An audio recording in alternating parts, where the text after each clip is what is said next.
আজকে অধিবেশন শুরু হওয়ার পর থেকেই কিছু ঘটনা সংসদে ঘটেছে এবং এই মুহূর্তে আমরা একটা পর্যায়ে ওয়াকআউট করে সংসদ অধিবেশন থেকে আমরা বের হয়ে এসেছি প্রতিবাদ স্বরূপ এবং আপনাদের সামনে আজকে কথা বলবেন সে বিষয়ে বিস্তারিত আমাদের সংসদের সম্মানিত উপনেতা। তার আগে আমি জাস্ট 2 মিনিট একটু বলতেছি। আজকে প্রথমেই যেটা হয়েছে যে প্রশ্ন উত্তর পর্বে স্বরাষ্ট্রমন্ত্রীকে আমাদের বিরোধী দলীয় সংসদ সদস্য আবুল হাসনাত এবং বিরোধী দলীয় সংসদ সদস্য শফিকুল ইসলাম মাসুদ ওনারা স্বরাষ্ট্রমন্ত্রীকে প্রশ্ন করেছিলেন যে দেশের যে গত 6 মাসে 180 দিনের যে আইন শৃঙ্খলা সেটার তথ্য দিয়ে পরিসংখ্যান দিয়ে যেই পরিসংখ্যান পুলিশ সদর দপ্তর থেকেই পাওয়া গিয়েছে তার সাথে বিগত 6 মাসের এই সরকার আসার পূর্বের 6 মাসে একটা তুলনামূলক আলোচনা করে প্রশ্ন করা হয়েছিল যে সরকার আইন শৃঙ্খলার পরিস্থিতি স্বরাষ্ট্রমন্ত্রী কতটা উন্নতি করতে পেরেছে নাকি পারে নাই এবং সেই ব্যর্থতার দায় তিনি স্বীকার করেন কিনা। কারণ আমরা সারা দেশে দেখতে পাচ্ছি যে জনগণ ব্যাপক অনিরাপত্তার মধ্যে রয়েছে এবং বিভিন্ন জায়গায় খুন খারাপি ধর্ষণ হচ্ছে,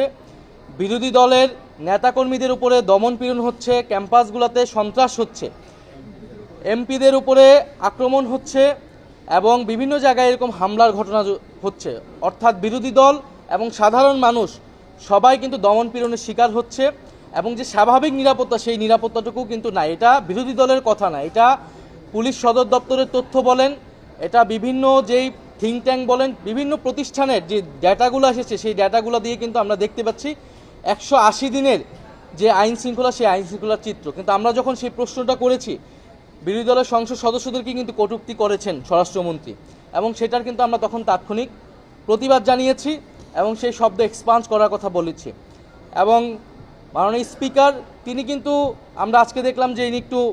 পক্ষপাতিত্ব করলেন এবং বিরোধী দলের সাথে বৈষম্য করলেন, বিরোধী দল অসহিষ্ণু এই ধরনের একটা ইঙ্গিত উনি দেওয়ার চেষ্টা করলেন। কিন্তু আমরা যদি বিএনপির আমলে দেখি বিএনপি বিরোধী দলের সময় যা আচরণ করেছিল তার কিছুই কিন্তু এই বিরোধী দল করেনি, বরং বিগত 6 মাস আমরা সরকারকে সর্বাত্মকভাবে সহযোগিতার কথা বলেছি এবং করে এসেছি। কিন্তু যখন জনদুর্ভোগ এতটা পর্যায়ে গিয়েছে তখন জনগণের পক্ষে সে কথাটা কিন্তু আমাদেরকে বলতেই হয়। দ্বিতীয়ত আমাদের যেই আজকে আইন সংক্রান্ত যে বিষয়টা এসেছে জাতীয় মানবাধিকার কমিশন বিল এবং গুম প্রতিরোধ এবং প্রতিকার বিল সহ আরেকটি বিল, 3টি বিল আজকে উত্থাপনের জন্য আনা হয়েছিল। কিন্তু বিরোধী দলীয় নেতা বিরোধী দলের পক্ষ থেকে সেখানে বক্তব্য রেখেছেন এবং বলেছেন যে আমরা গণভোটের গণরায় এবং জুলাই সনদ বাস্তবায়ন এবং অন্তর্বর্তী করা সরকারের সময় যেই অধ্যাদেশগুলো ছিল গুরুত্বপূর্ণ সংস্কারের জন্য তার মধ্যে অন্যতম হচ্ছে মানবাধিকার কমিশন এবং গুম প্রতিকার এবং গুম প্রতিরোধ। ফলে সেগুলাই যে বিচ্ছিন্নভাবে তারা আনছে সেটার আমরা পক্ষপাতিত্ব নই,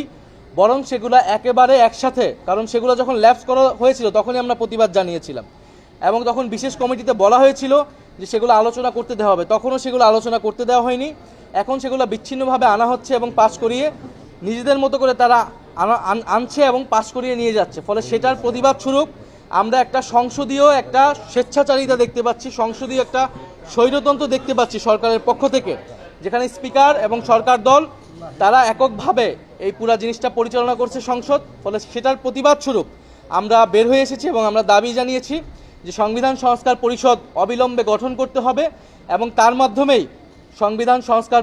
যেই দাবিগুলো ছিল গণভোটের গণরায় বাস্তবায়ন করতে হবে এবং